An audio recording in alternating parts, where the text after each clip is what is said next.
a steaming pile of DOS games. All this and more coming up on Quite Recently in Retro. High-resolution color graphics. This land of high technology. The revolution in technology that made the information age possible. Those kids are not afraid of computers. Selfie on the Shelfie. DOS Deck. And the Half-Life of Half-Life. All this and more coming up on this week's show. Up-to-date news for out-of-date tech. The gang is back together. Hello, guys. Hey. Hello, good morning. We are all here. How have we been? How's your week been, guys? I have been, I've been ill. I've been in bed for most of it, thanks to your disease It was your that I turn. got definitely from you, 100% from you.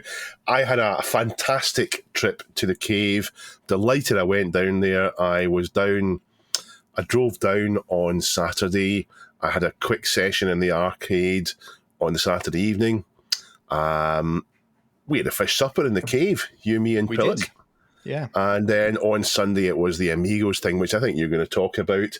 I took some presents home with me. I took Alan, Happy Coding, gave me this. It's an Infocom game. He knows I love my Infocom games. I don't have a collection of the original boxes like this. For those on audio only, what is it? This is the Infocom box. These that open up. They've got a plastic insert in there. They've got all the feelies and so on to help you go into it. This one is the Hitchhiker's Guide to the Galaxy, an Infocom game that I did play all the way through. I'm sure I must have got hints though, because it's super, super difficult. It was actually made with Douglas Adams himself, who was a bit into his tech. So I've got that, and there is a space in the shelf for it. I took this down with me to read. This is the Arcade Britannia book. Didn't read a single word of it because I didn't have a chance. I met Pixels at Dawn, and he gave me my copy of Amstrad Addict. I decided to wait to get it in person so I could read it down there. Didn't read a single word.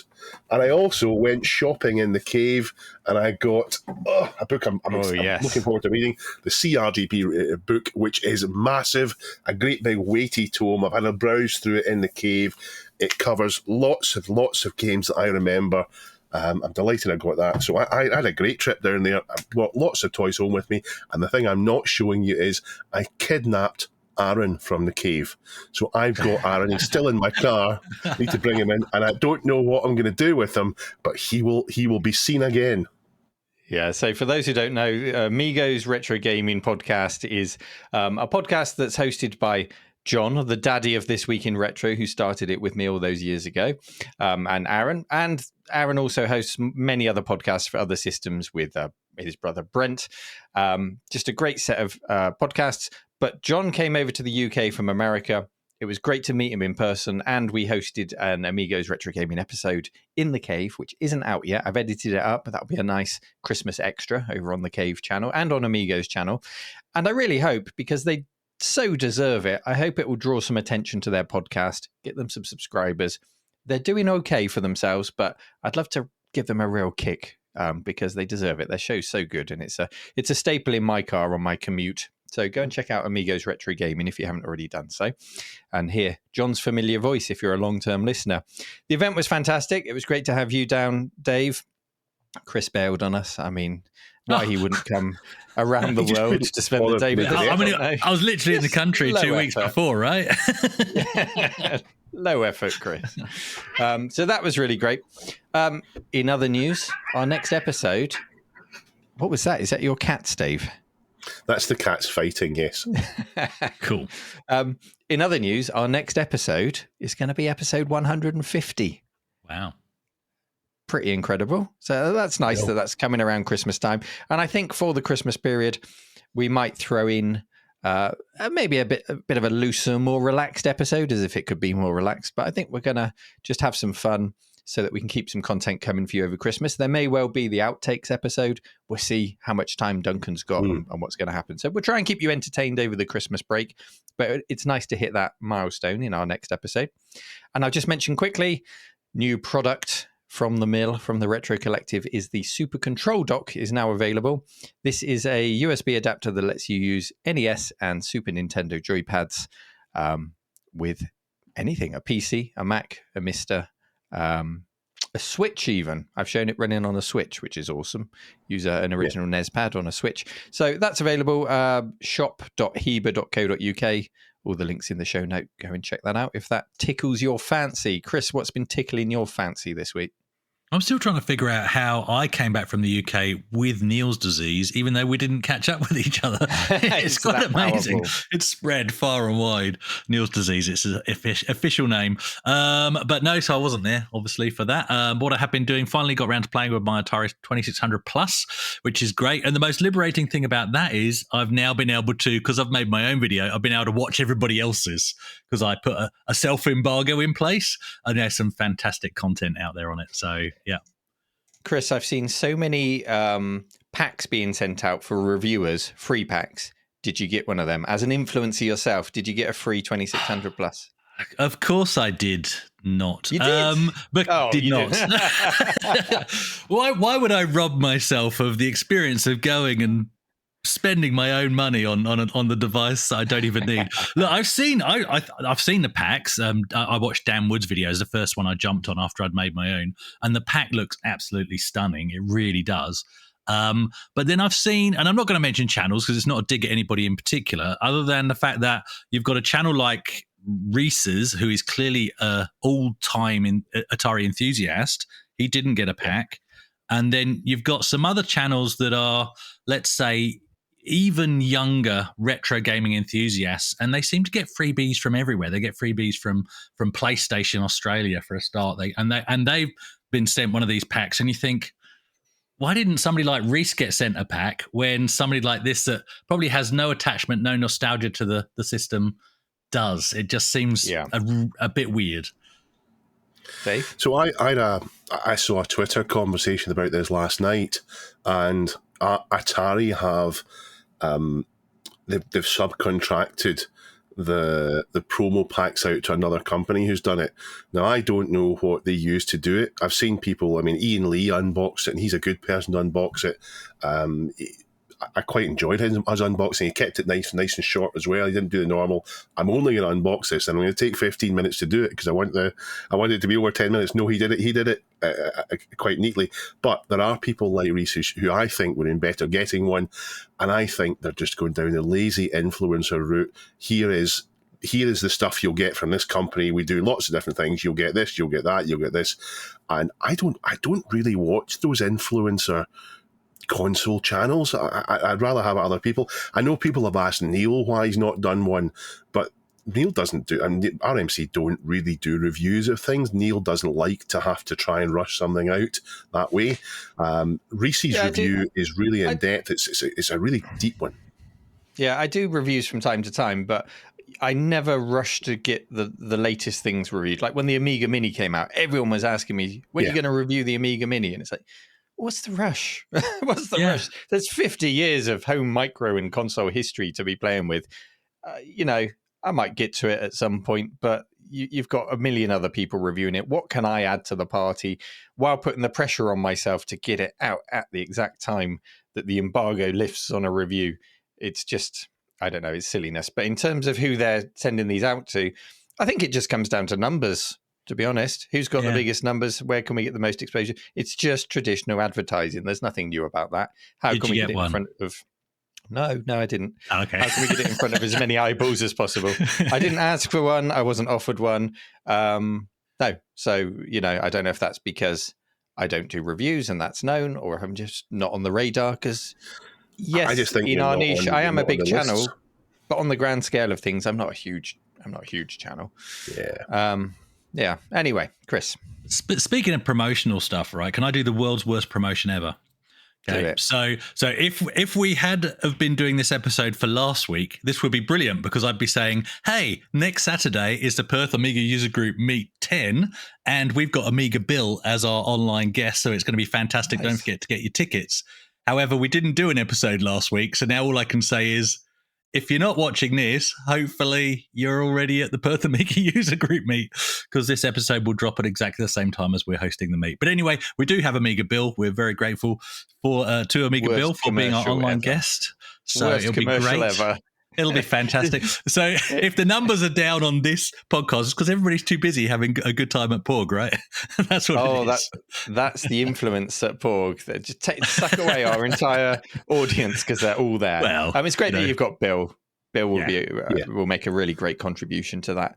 And speaking of Amiga people, going back to John from Amigos, he is back from the States again later next year, early next year, whenever it is, for the second Amiga Kickstart event, which will be happening. So John will be over. Hopefully we can catch John again. And Chris, I don't know, are you going to make the effort to come over to the UK and see John? Depends. It must cost you thousands upon thousands every trip. It does cost thousands upon thousands. And next trip, Nicky will be coming over with me as well. So that's double whatever it is I usually spend. It's not cheap. But, it depends if John happens to be in the country when I happen to be in the country. I should be over for about a month and a half next UK summer. So I'll at least be looking at what patron days are open at that point. Fantastic. So make sure I get down there. Good. Well, it's good to catch up with you all after a little while away. So should we get into this week's stories? Did we catch up with Dave? We caught up with Dave. You did. The only thing I haven't said is that I mentioned the IBM PS2286 Model 30. I did fix it. It turned out that desoldering that RAM DAC, put a new one in, fixed it. And I got a couple of things arrived the other day. A PS2 XT2SD, which is a direct replacement for the hard drive in a PS2. It's not an XT IDE. It's a direct replacement of the hard drive. Works flawlessly. I'm delighted that Peter's made that. So my PS2 will be up and running very soon. A generation used to unlimited access to information and tools is recovering the charm of objects that invite the opposite of smartphones' immediacy. Park life. This is the opening of a story on elpais.com. That's ELPAIS.com. Submitted by Dr. Local. Thank you for submitting this over on the subreddit. And it has the title, "Are We Getting Tired of the Selfie? The Surprising Return of Analog Cameras." We are seeing a return to analog cameras for the documentation of events. Since a film roll is not infinite, it forces photographers to choose with precision the moments to capture, creating an emotional bond with the subject. The article continues. And it goes on to talk about how, for a generation who didn't experience analog photography first time around, it offers them the chance to experience that photography within the cost and resource limitations of using traditional film. And on a device where an eBay app won't randomly pop up on the screen and tell you someone's listed something retro probably, and quick, get it, give in to the FOMO, spend your money on it now. The other attraction is the lack of filters, it says, and what they describe as a natural feeling photo. The article also wraps into it mindfulness into the whole equation and just accepting photos for how they come out. There's a lot to unpack from all of this, and no doubt a bit of rose tinting on the lens, so we should try and figure it out if we can. And I think reading through it, it's quite a read. You should check it out. I think there's 4 things being rolled into the story, really, that we can unpack. There's the phone, of course. There's the digital camera, photoshopping, and social media. So the phone has evolved to the point now where even on my iPhone 12, which is a bit old now, even though I've only just bought it, but it's a bit old. It's got multiple lenses on it. It's got masses of storage. It's got the cloud for storage. We can snap a photo and we can rewind through the frames. So if someone's blinked, we can pick a different keyframe. It's super convenient. Then we've got the rise of digital cameras. They were around before the 90s, but they became affordable as consumer products in the latter half of the 90s and early 2000s. So for many born in that period, digital cameras have always been present. They haven't known a life without them. Photoshopping and filtering, nothing new to that, really. That goes back even in an analog form, a very manual form, decades and decades. It's just a lot quicker to do it when you start with a digital source and you've got the processing power in your pocket to do it today. And then social media, the pressures from peers, especially for a younger generation, to meet the standards set by influencers like Chris. What a high standard he sets. Now, none of these things on their own make analog photography in the modern day super attractive, to be honest. We didn't all go around with SLRs on our shoulders back in the day. That wasn't a thing. We did buy very cheap disposable cameras if we were going to a gig or a festival, and we ended up with, the pretty poor results that came with that. But you could get good results. You could capture a moment. You could capture a Kodak moment, as the old adverts used to go. We did take photos on digital cameras before social media was a thing. And, what's the difference? I guess that does result in natural and unfiltered pictures. You're capturing a moment. Yes, you've got more storage, but you're not filtering them. Early digital cameras before they were all on phones. But I do get it. I do get the idea of wanting to disconnect from everything else and being just able to focus on taking photos and working within limitations. We talk about this a lot on the show. We like to have a thing that's weighty and good looking and makes lovely analog clunking sounds when we use it, just as I love the experience of using vinyl records. And I know Dave has done that more recently over MP3s. Doesn't mean we've stopped using MP3s. It's just a different experience that we enjoy. So guys, do you use an analog camera in the modern day? Did you use one? Are you tempted to again? What do you think of the article if you've had a chance to read it? And I think part and parcel of this is talking about a world where you have dedicated devices instead of everything piling into your phone. Do you think dedicated devices could enter back into the mainstream as people try to unpack things they want to do and have a different experience in doing them? I don't know. Discuss. Dave, do you want to go first? We shouldn't let perfect be the enemy of good. A smartphone is good. It has all these things in it. A dedicated phone, a dedicated MP3 player, a dedicated camera, a dedicated video camera, a dedicated games device. Those are all maybe perfect things, but putting them all together in your smartphone is a good way to do it. It's useful. I think you need to have a real use case to go outside of that and get one of those. I'm not opposed to it, but for me, I never took very many photos. I always come home from something and realise that I've barely taken any. Even at the cave last week, I felt like I was trying to take photos, but I took about 4 or 5 or 6 maybe. If you think back to the analog days of taking photos, I find that I take more photos now than I ever have done, but I print and sort of conserve fewer and curate fewer. Back in the day, the photos I took, I did print and I did put in an album, and I've still got them to this day, and lovely albums of holidays and, friends, where today an awful lot of what I take and think that's a good picture eventually kind of gets lost when a USB drive gets, discarded or a NAS fails. I know that's my fault, but it's just the way I kind of treat photos these days. Anyway, perhaps value them so much. Any analog cameras I ever had were disposable cameras. Holidays in Greece or Spain, that type of thing, or festivals. I'd take them in, and then I'd take them into Boots and hand them over. And when I came to collect them, I'd be fearing in case there was a picture I'd forgotten about that was obscene. And they would miss them out, or in most cases they would just print them anyway and not care because they see it all the time. But this story does resonate with me on two things. And you mentioned mindfulness. The story mentioned mindfulness. And I'm wondering if that's really what we've been trying to describe in the past when we've talked about this. And we've talked about choice paralysis before. Too much is too much. And some kind of restrictions on things make things better in some ways. Certainly that's what I'm doing with the vinyl records. But getting closer to things and away from the highly connected, notification-based lives that we live in also has value. I guess if you were into photos, and I'm not into photos, I'll look at other people's where I'm in them kind of thing at the events I've been. But if you're into photos, if you go to these events and you really get some joy out of taking photos and then in the weeks afterwards looking back at them, if that's what you do, then maybe this is the way to do it. Maybe getting a proper camera, even if it is a digital one, but maybe that's the way to do it rather than just a smartphone. I don't know.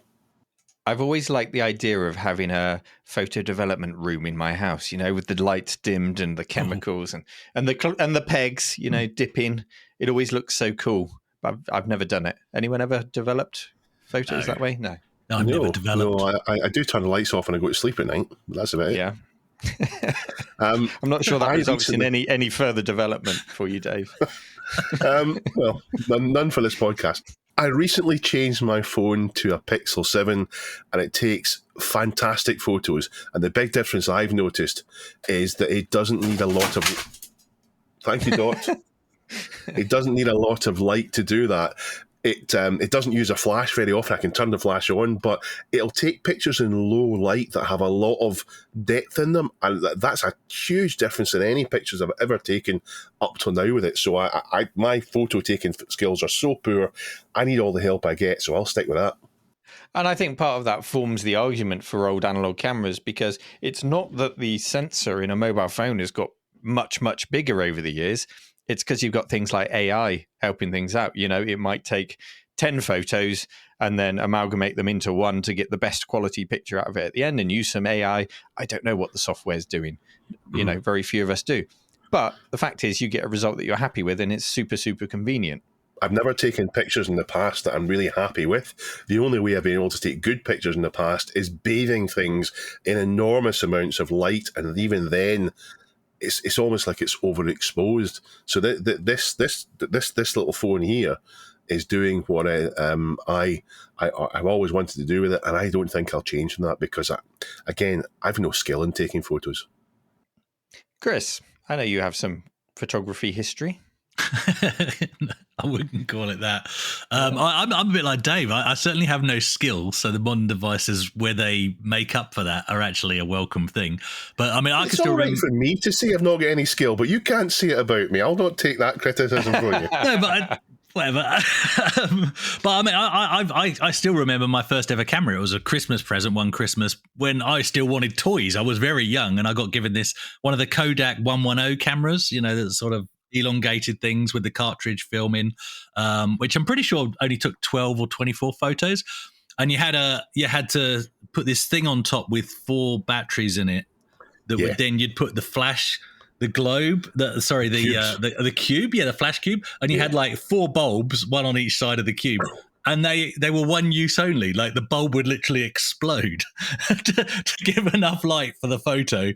But you know, regardless of all of that, your mum would take the film in to get it developed. You'd wait a week only to find you got 12 or 24 photos of absolutely nothing other than a blur. You know, it was not good. And then fast forward, my brother got quite big into photography with a proper SLR, and he had a couple of different ones and really expensive zoom lenses and stuff. I borrowed it, one of his particular cameras, to go to Biggin Hill Air Show one year with the zoom lens, and I came back with some fantastic. You know, it's an air show. The favorite jets like the Harrier and the Vulcan bomber and all that kind of stuff, they're all whizzing past. And I came up with the best photos you've ever seen of clouds. Of clouds? Oh, no. I think if you looked really closely at a couple of them, there was a little speck in the middle that may or may not have been the aircraft I was trying to capture. So that's my memory of analog photography. So they're not particularly fond ones. But, you know, I think these days, especially with your phone, I mean, my phone, I've got it hooked up to OneDrive, so every night it will back up my photo album to OneDrive. So I know I'll never, ever lose a photo that I take on my phone. And that's awesome, but it also means I've got more photos than I can really meaningfully look through. Does that make sense? And kind of, you know, when you take some photos, you're out and about, you take a few snaps. And of course, the intention, and it's there, is that you're going to delete the crap ones, right? But you don't. So you just end up with 20 photos of a rock because, you know, it was a nice looking rock and I might as well post that on Facebook because everybody else is going to be interested in this rock that I saw, right? And instead of having one photo, you got 20. Dave, you take photos of rocks? No, I don't find rocks are nice looking. What I do, though, is take lots of pictures for utility things, pictures of serial numbers, product numbers, zooming in with my phone to take a picture of an IC on a printed circuit to make sure the legs are all there. All those different types of things. I take it's not just for capturing the moment. So that utility there is probably the vast majority of it, plus pictures of the cats. Oh, lots of cat photos. Yeah. The number of times I take a picture of a cable before I unplug it just to make sure I know which way it goes back in, things like that, because it doesn't cost you anything. Yeah. And I'm doing this huge inventory of the cave at the moment. And I'm taking pictures of everything. My God, can you imagine how much it would cost to photograph every item in the cave for insurance purposes and for inventory, and then process them and print them?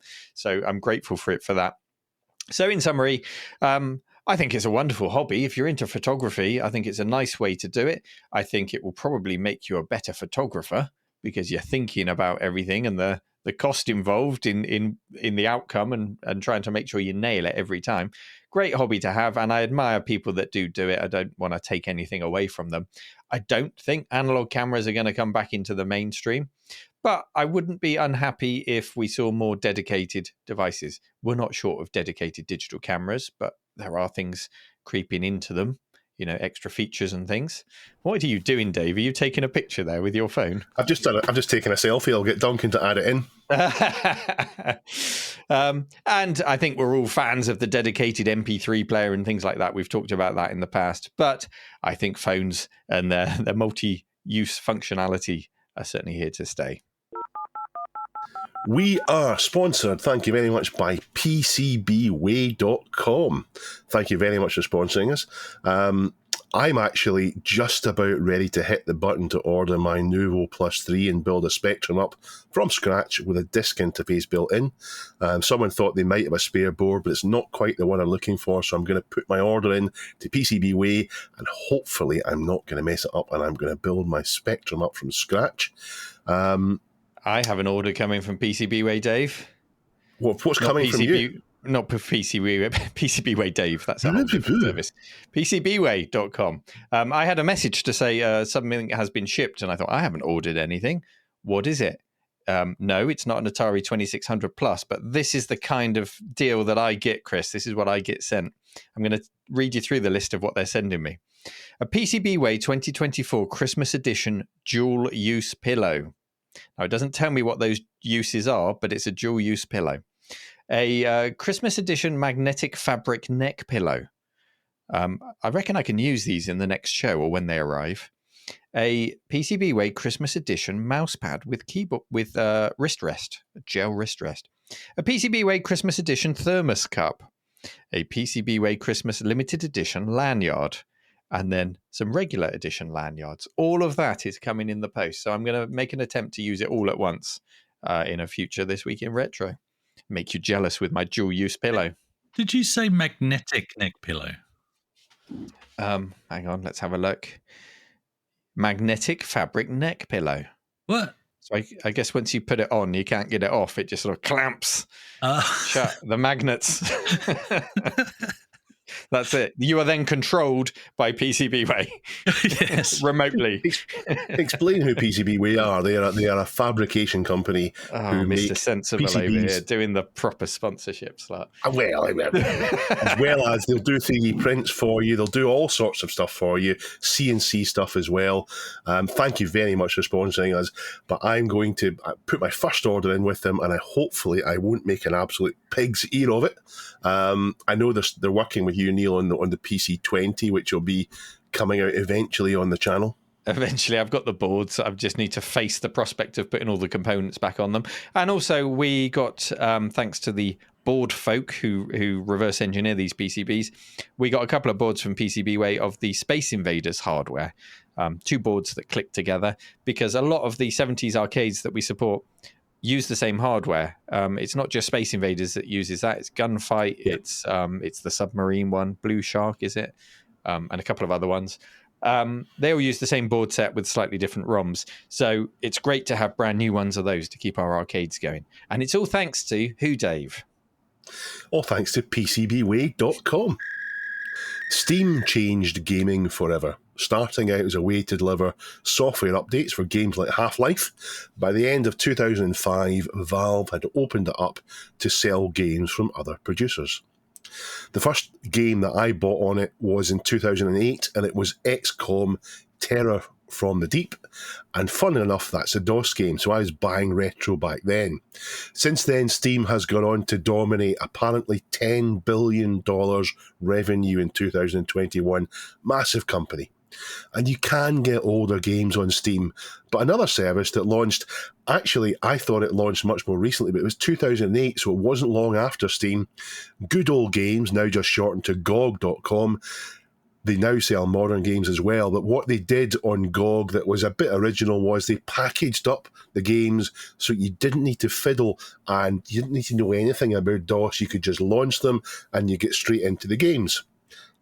Now, for me, fiddling around with the old hardware is half the fun, but old DOS games are some of the best games ever made, and anything that makes them accessible to people who didn't have DOS gaming back in the time is a great thing.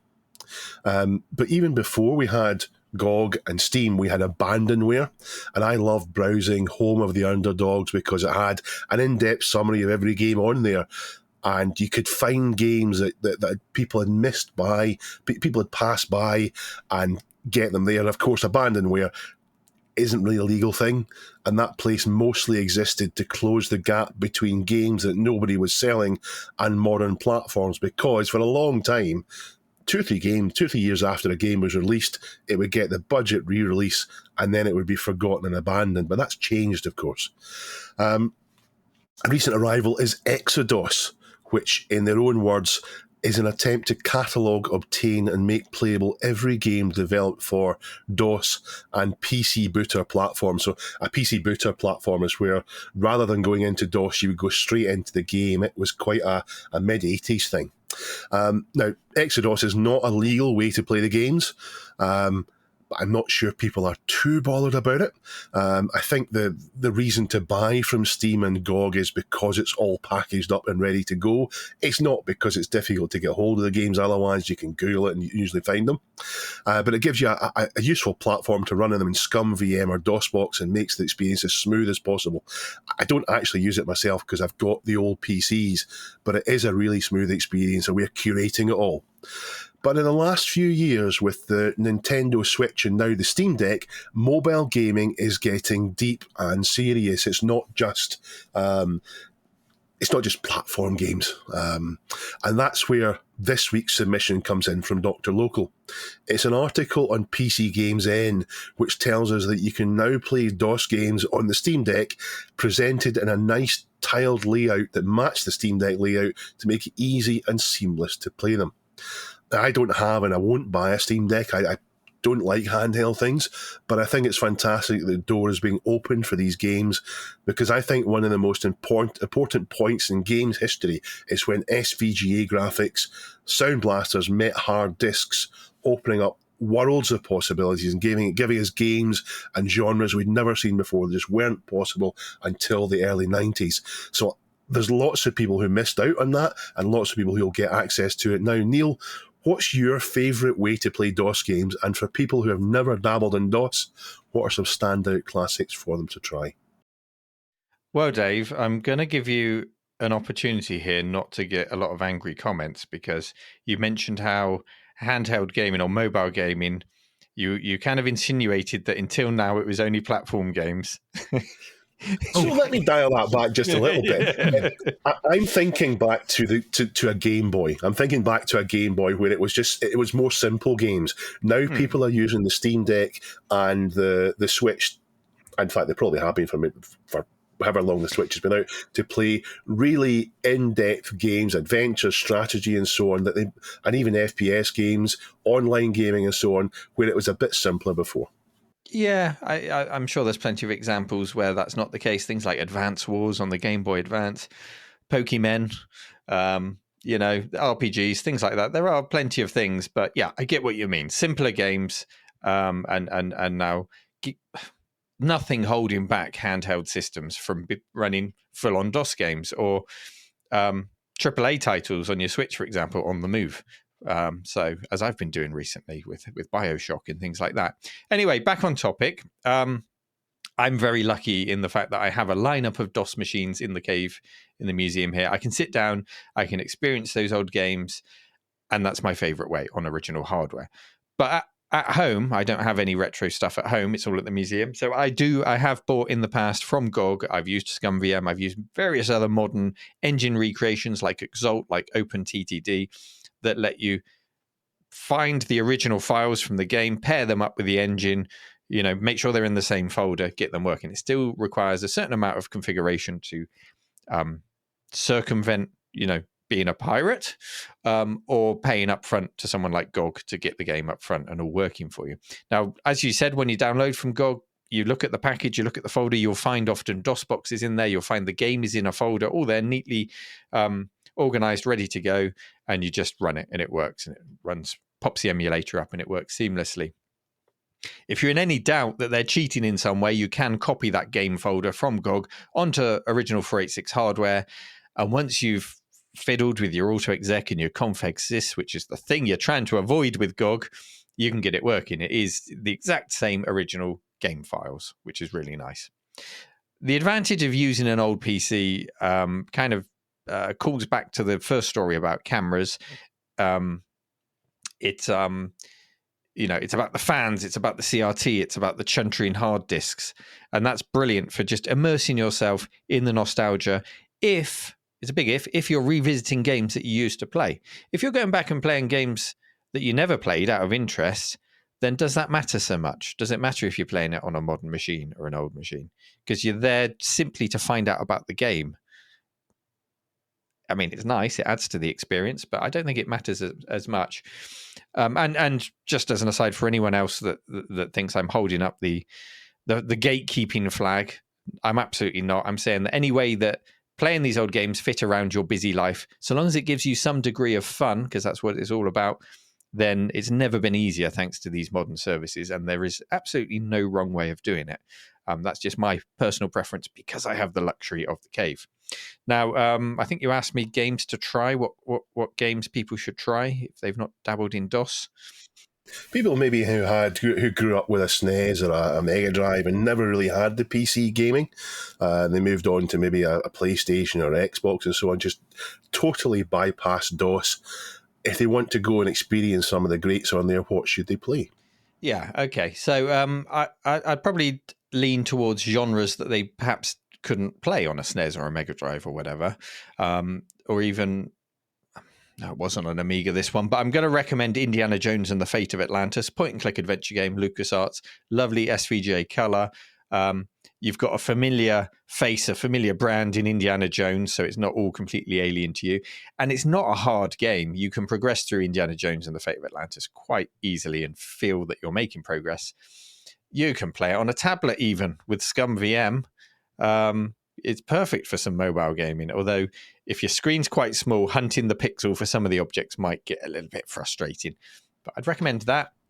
I mean, we can't have this conversation without recommending Ultima 7, of course. I won't dwell on that, but there it is. And one that I put a huge amount of hours into back in the day, and I think it still holds up to a degree today, is Stunt Island. Did anyone ever play that? I think it was a Disney published game, it might have been. And it's basically a sandbox game where you are creating stunts. So you can either do the predefined sets where you have to do things like fly a biplane through a barn and things like that, or you can just take all of the props and the objects and set up your own stunt scene, fly it or drive it or whatever you're doing. And then you can go back and you can stitch together and edit the replay using different camera angles to make your own stunt scene. It's probably really clunky in the modern day, but it's a really nice example of a sandbox game and all of the possibilities of having a hard drive, of having SVGA graphics, of having nice audio, and of having the processing power to push the 3D. It's a really nice snapshot in time for DOS gaming. Or another 3D game, maybe Stunts, or 4D sports driving, as it was over here. That's fun as well. Anyway, it all depends on how old you want to go with your gaming, what you want to look at. Anything earlier than that Stunt Island period for me gets a bit magenta. That doesn't tick my boxes. That's when I go back into the Amiga era and I've got nice color palettes. So it really depends. There are so many eras of PC gaming. Try them all. Yeah. Chris. Well, in terms of how I've played about with DOSBox, and I've also, downloaded from GOG as well, and I appreciate them both. Although the question mark sometimes, if you're trying to visit a game that you're not familiar with, is this running at the correct speed? especially if you're running as it comes out of the packet. So you need to be careful with that.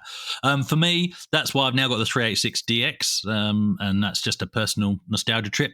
Not the best rig for DOS gaming. Obviously, what you'd actually want is a 486DX 66 or something like that. But my first PC was a 386DX, very similar to the one that I've got now. Although this one does have a turbo button, I could run it at twice the speed as my old one used to go. So I've got that sort of luxury as well. But in terms of games, you know me, it's all about the nostalgia for me. So my answer to what game should people play, the answer is always the games that you hold personal meaning for you. Those are the ones that I would, go back and revisit. But I get what you're saying, Dave. It's if you're visiting it for the sake of visiting the DOS era as something you've not played about with, well, my go-to has to be, and for me it fits into my nostalgia journey, it's X-Wing, because that is a PC exclusive. It's a fantastic game, and in fact it runs absolutely fine on a 386DX, which is a bonus for me. And in fact, I've got a plan to, I've not done December before. It's not something I've participated in, and what I've got planned this year is I just thought I'd just sit down in front of the 386DX and I'd install X-Wing from the original discs, because I have them in my box copy.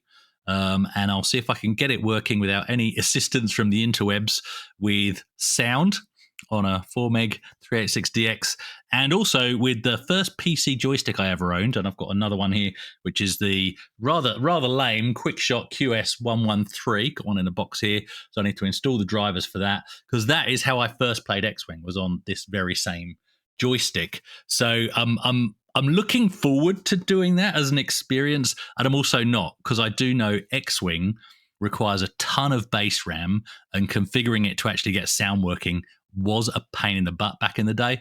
And I'm actually not looking forward to revisiting that exactly, but it'll be fun. It'll be fun. Use Phil's menu. Boot menu for DOS. No. That makes it a lot easier. No, I can't.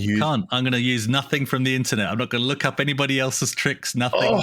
I'm just going to go in and I'm going to install it, and then I'm going to mess about with my config and my auto exec, and I'm going to get it working. Hopefully. Everybody else do what I've said, and also use Unisound, which is a sound driver that solves a lot of problems with the sounds, and you can use it as a kind of a multi-tool for them. So this thing I've talked about is called DOS Deck, and the linked article has instructions on how to set it up on your Steam Deck.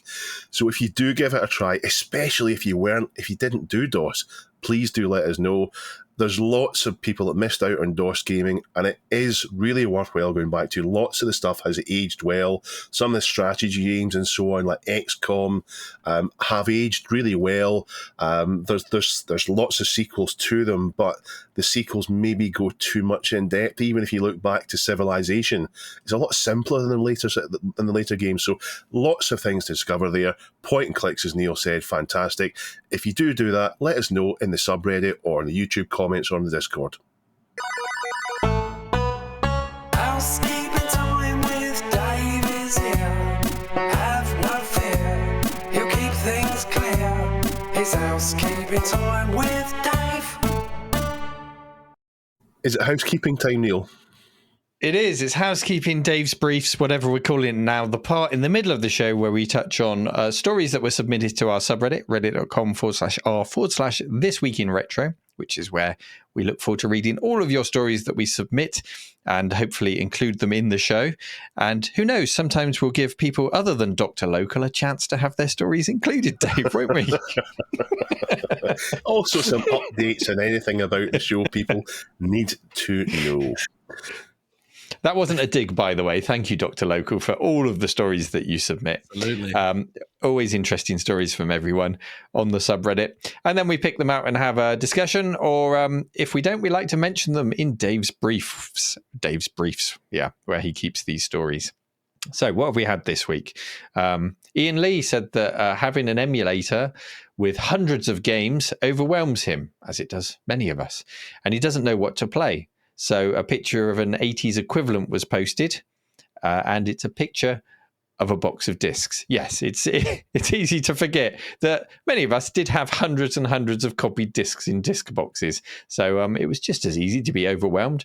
I guess the process of physically picking a disc out of a box was slightly different than looking at a list of games, and there was also the time investment still required in loading a disc.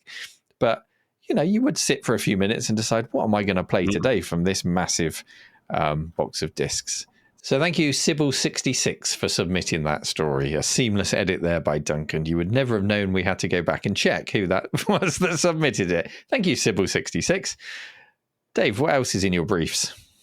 There's been a bit of chat about digital versus physical releases. You may have seen that the PlayStation Store has decided to just cancel people's purchases of 1,200 movies from its store, and nobody gets a refund, and you don't get access to the things you paid for at all. Now, I had talked in the past about Steam sort of doing this by saying Windows 7 is no longer supported. I'm saying surely they can't just cut people off. Apparently you can. So that's what PlayStation have done. I don't know if that's the final word in it, or if there'll be a class action, or if someone's going to complain, or if you ask them whether they'll give you some vouchers off something. But it does seem to me, if you pay for a film, if you pay for a digital copy of it, you should be able to access it. So that's there. And someone submitted... it was someone called Christ of Why Do You, with a clip of Christopher Nolan, the film director, talking about similar things about physical versus digital releases. And again, I think our listeners will probably be on the side of it's nice to have it and to own it and to be able to pick it up and touch it, or at least to have it digitally stored yourself rather than in the cloud. G7 VFY has linked to an art piece, which is an Apple II monitor with a mask and antlers. And it's absolutely awful looking. Christmassy, I'm sure. But yep, there you go.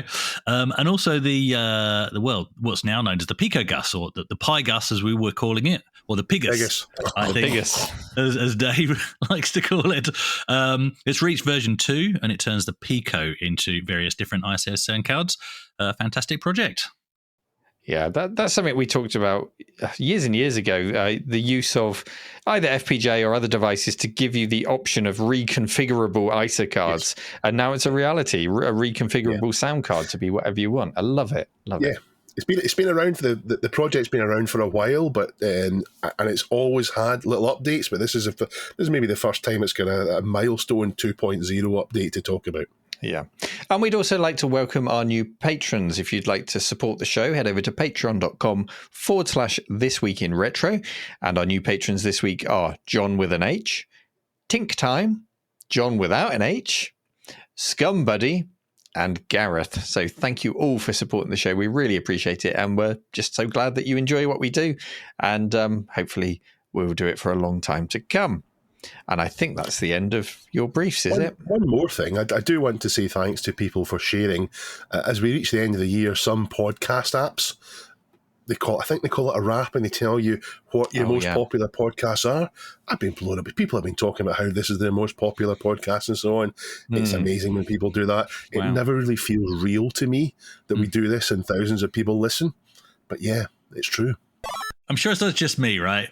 It might just be me. You know how you're in a bar and you see a chick and she looks like she shouldn't be in the pub because she's clearly too young to be in the pub.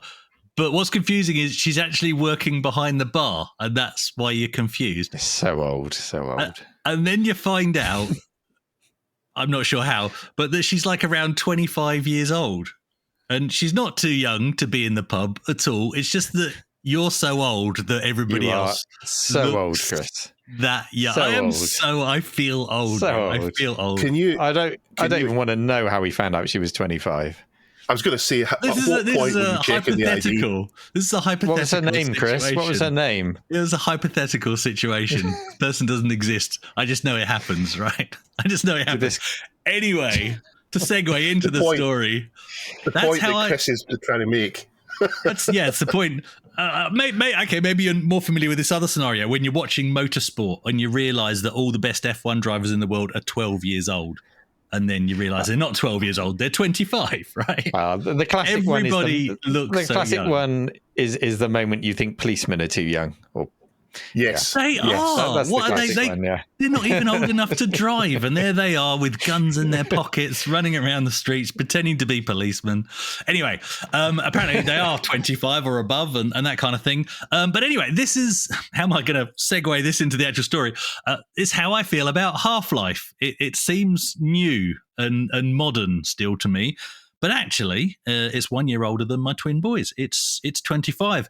And unlike Atari forgetting the Jaguar's 30th birthday completely, Valve are celebrating Half-Life's 25th in style. They're dropping a Half-Life 25th anniversary update on Steam. Where else would they put it? And it's only a few pennies. In fact, I grabbed it straight away because I think over it was in Australia it was about $1.80 or $1.50. It was absolutely nothing. And it includes the uplink demo level. It includes extra multiplayer maps, and it also includes a correct 16:9 aspect ratio. If you want to run it like that rather than the traditional 4:3, instead of stretching, it actually adds the extra point of view or field of view. And they've also dropped absolutely stunning hour-long documentary about the game's development on YouTube for free. And I watched the documentary about 2 weeks ago, and it seriously is worth your time. It's very polished in presentation, and it features input from the team that were involved in Half-Life, including Valve co-founders Mike Harrington and Gabe Newell. Neil? Is this footage, Chris, recorded at the time or modern day footage looking back and talking about it?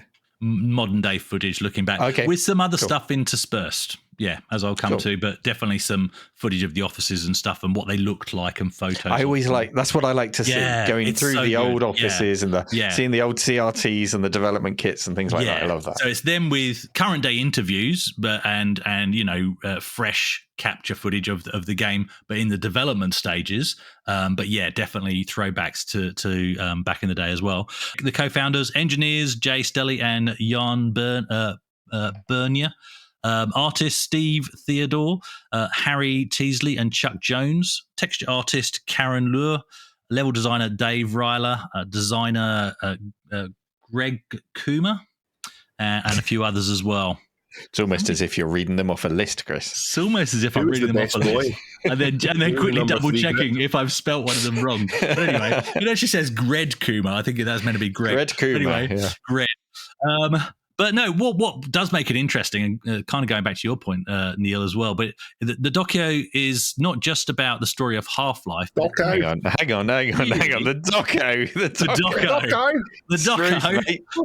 doco. Just so the Australians understand, right? But seriously, it's about the story of Valve, because obviously they were kind of creating the company at the same time as they were building the games in tandem. And also how they actually had, and I'm sure you guys were aware of this, but I certainly wasn't, how they actually had help and insight from from id. They weren't competing. They were actually giving them advice on how to start a games company. And they even handed over the source code to the Quake engine to what will become Valve at their first meeting. Before they'd even signed any paperwork, they handed over the source code to the Quake engine so that they could start developing their game using that. It really is compelling watching, and it's interspersed with footage from the development stages of the game, and even discussing the decision of not wanting to use cutscenes to tell the story. And this is what I love about the game, but actually just keeping the player immersed, and also how they kind of develop their own system of making the levels seem continuous by actually using the save load state code, and that's how they achieve that. And there's heaps of discussions about world and enemy design, and they've got concept art images on show as part of the footage as well. It's so worth watching, and I'm really glad Christoph Why Do You made us aware of this in the subreddit. So, guys, where does Half-Life rate on your Geiger counters? Yeah, Doom, GoldenEye, Half-Life. They're the three FPS games I'd take from the 90s if I was forced to choose. Each of them offered something new. And in the case of Half-Life, it was a sense of storytelling, of cinematics, and the feeling that the FPS genre had matured. And when I say matured, I mean to a young man's brain. But it certainly felt like it had taken a step forward. I had a decent rig at the time. I could crank the graphics up so I can enjoy everything about it. All the way from the trapped monorail ride at the start that you can't get off I know long set pieces or narrative pieces in games often frustrate people. This was just mind-blowing at the time. It's hard to explain now that, yes, you were trapped, but you were taking in the story. You were looking at graphics that had just been cranked up to the next level. You were looking around. It was interactive to a degree. You could look around while the voice was playing. I quite enjoyed that. And then you got into the game proper, the iconic crowbar that you could smash the hell out of everything with, and just the scientists and that whole first level where everything just goes to hell. I love that. Where it all just sort of, it gets real, and then you're fighting to save the world. I love it. This was in 1998 that Half-Life came out. So I think the next time I felt a similar sense of cinematography and atmosphere in a game, it was probably Max Payne in 2001. I don't think there was anything between the two that really got me. There were other games like Sin. I don't know if you played Sin, came out the same year as Half-Life. So it had some nice cinematic set pieces, and it was very gory. But I don't know, Half-Life there's a reason why it won so many awards when it came out. It was great. Aside from the storytelling, what made it possible to be great was, of course, the game engine. You talked about id Software there. In the case of Half-Life, the engine was called the Gold Source, which was a very, very heavily modified version of the Quake engine, like you say. Brilliant that id Software gave it to them. Would id Software have given them the engine if they knew how big Half-Life was going to be? I'd like to think yes. I think that's just the kind of company id Software are. And they would have benefited as well from that engine being used in that way. It was also a milestone in that it was Valve's first ever game released. And they've gone on to do other great things like Portal, like Left 4 Dead, like Counter-Strike. And of course, as Dave... Half-Life 3, but only we've got the review copy of that, so we can't talk about that. Next week's episode. And as Dave mentioned in the last story, the Steam shop, the Steam store, launched in 2003. So Gabe Newell really was on the ball when it came to digital distribution. He'd obviously watched the iPod and the distribution of digital music and gone, we can do this with games. A lot of the world is still on dial-up or slow broadband. It's going to take a while. You could still go out and buy your orange box Half-Life 2 and Team Fortress and things like that. But Steam was there. Go on, Chris. Well, and it succeeded despite kickback from players, myself included, because it brought in this weird sort of situation where even to play a single-player offline game, you had to authenticate. You had to have a connection, which was not a popular move. So, yeah. Was that always the case? Did you always have to, or was it just the first time you played the game? I can't remember now. Because I know there were some services like the service that Codemasters used for F1 GP, like 2002, something like that, 2003. I couldn't play it single player unless I had an internet connection. And my internet was down a lot in those days. So that was really painful. Yeah, I can't remember if it was. I can't remember if it was every time. Definitely, when you first installed it, you had to authenticate, even if you just wanted to get going. And then might be a blurred memory, but I'm sure it was every so many games or something you had to authenticate. Right. Yeah. To prove you've got the legit thing. Yeah. And of course, you'd have your TeamSpeak running alongside it or whatever else. Good times. Trello. Yeah. So, Half-Life launched more than just Half-Life. It launched Valve, it launched Steam. It was so much more than just a game, and it continues to dominate today. Yeah.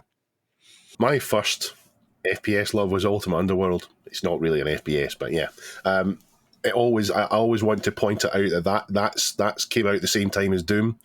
And while I did play Doom and then Quake and Rot and all the rest of it, I never put a lot of time into them. I was playing MUDs at that point, and I didn't put a lot of time on. So I would load them up, type in the cheats, see what they did, and then move on to do something else. And I did play Half-Life for a short period of time back in the day, and then maybe again.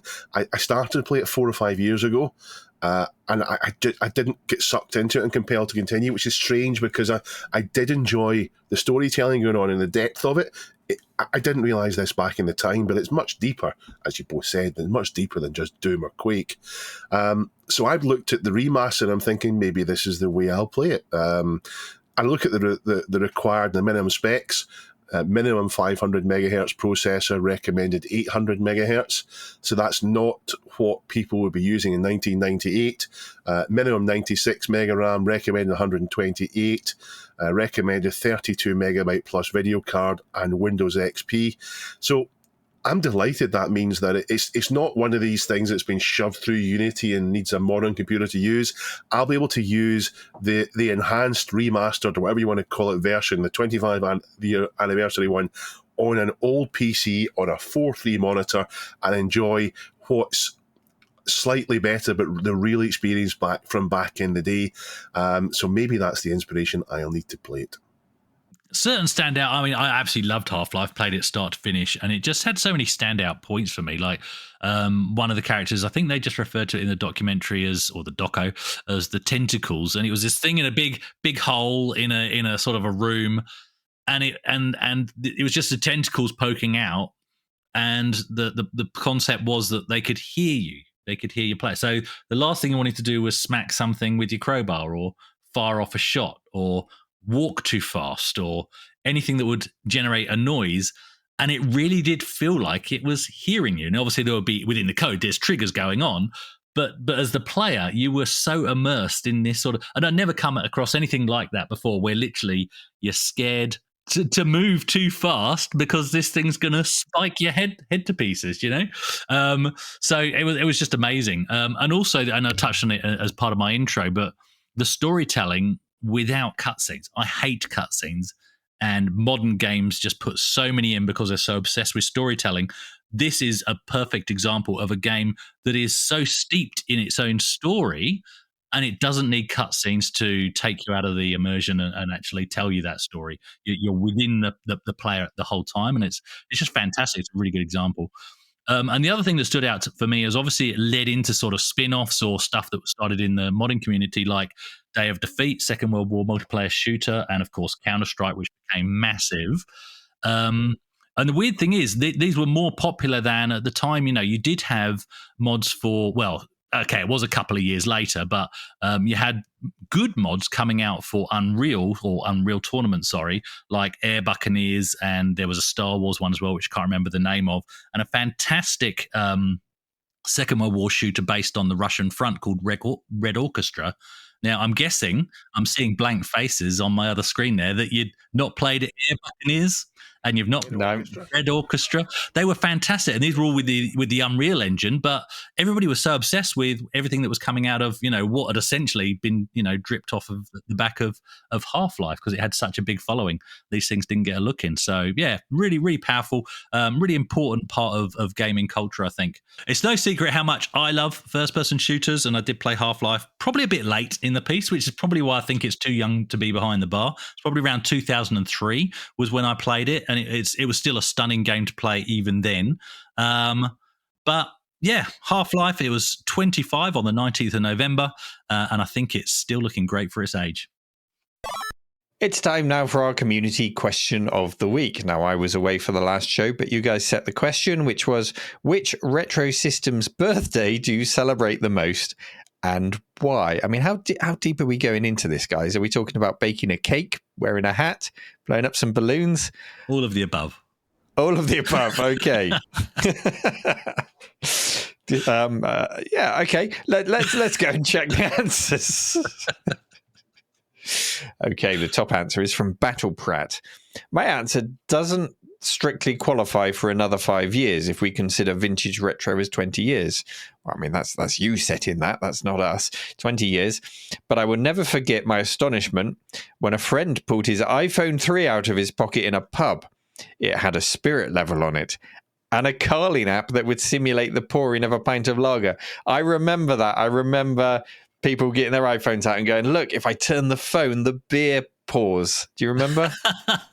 I just remembered the fun of those silly apps that we used to get, farting apps, all sorts of apps, and now apps are no fun at all.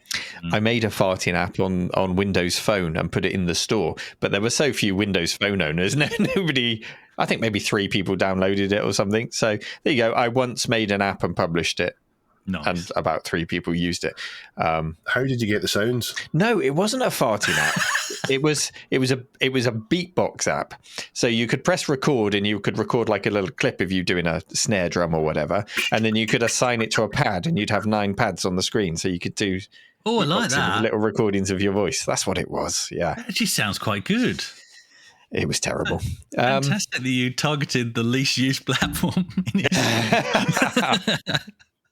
It only takes one superstar artist to download it and use it in a song, Chris. It might still happen. Anyway, so Battle Brat goes on to say, he talks about the Carlin app. He says, minutes later, an angry mob stormed the pub and took him away. He was tried for witchcraft and subsequently burnt at the stake the following morning at dawn. We'll take that last bit with a pinch of salt, but I definitely remember the app. Yeah. Who wants to read the next answer? I'll do it. Okay, go on, Dave. On you go. Okay, I'll do it. Fight. Chris, you do it. Lord Borak 316, Amiga 500 plus. It's not actually, Amiga 500 plus, not its actual birthday, but the 1st of November 1991, because I got one for my birthday, and I always remember it every year and the joy it brought me. I had I had to sell a lot of retro collection to help fund being off work for 10 months, but I refused to sell my A500 plus because my mum bought it for me, and I love its yellowing creaky ass. Off to Just like you. Yeah. He then shares a bit of a personal recap about what's going on in his life. Wow. So we wish you all the best with that, mate, and hope that's gone okay for you. But yeah, that's in the subreddit if you want to have a read. Yes. Comment when you're back. To hospital.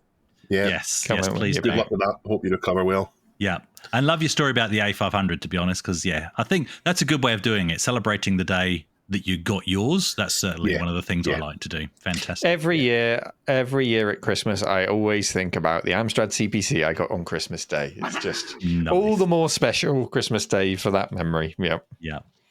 Christ of Why Do You says, how much later the European SNES birthday was compared to the Japanese Super Famicom birthday, almost 2 years, caused me to vow one day to learn Japanese so that I could get into video games faster. Here I am 30 years later, living in Japan, yet I rarely buy any games younger than 20 years old. So I kind of celebrate the late birthday of the SNES as it got me interested in Japan. That's very cool. Really nice. Cool. So he's Christ of Why Do You? He's our contact in Japan then if we need any Japanese retro. Awesome. Thank you, everyone who took part in the community question of the week. There's plenty more answers from Rally, BBCB devotee, Naoki, Chromatic Core talking about the Dreamcast, Corex talking about the Australian release date for the Xbox 360, March 23rd, 2006, for anyone wondering.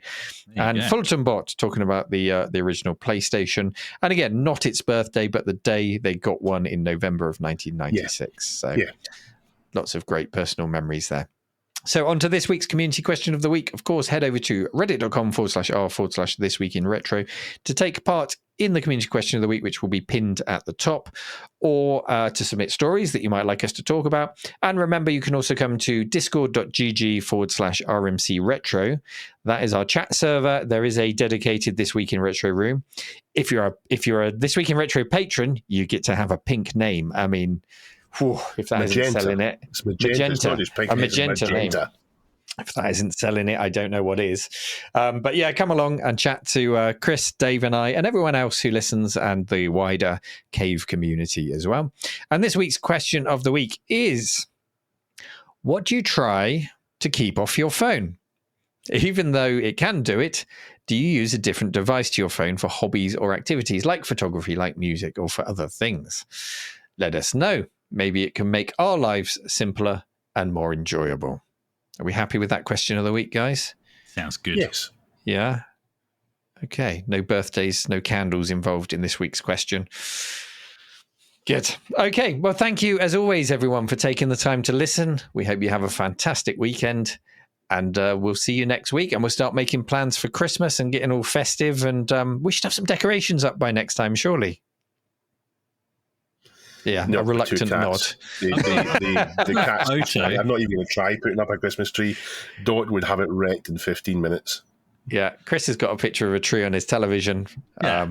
Maybe a fake fireplace burning away there above the real fireplace. We were recording it about 15 minutes ago. She was climbing the curtains in this room. Yeah. Have the cats ever sharpened their claws on any of your big box games behind you, Dave? No. The only thing that's happened with is I've got a boxed PCW an Amstrad PCW, and Dot has been using one side of the box as a scratching post. Oh, Just a cardboard. fantastic. Oh, no. Good. Well, let's carry on this chat in our own time, and we'll catch everyone else next week. Take care, everyone. Bye-bye.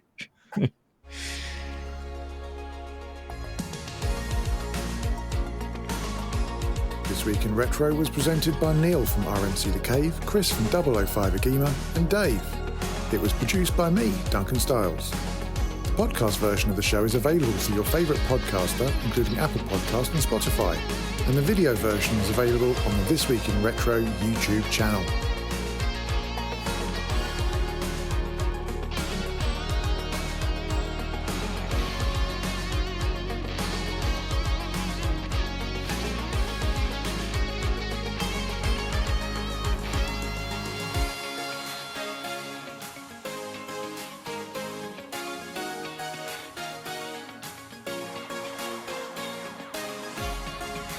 Join our community subreddit at r/thisweekinretro to suggest and vote on the stories we cover on the show. If you watch This Week in Retro on YouTube, please give us a like and subscribe to help us reach new viewers. If you enjoy our show and would like to support it, then please check out the link to our Patreon page in the show notes or description. Thank you for listening, and we'll see you next time for more up-to-date news for out-of-date tech.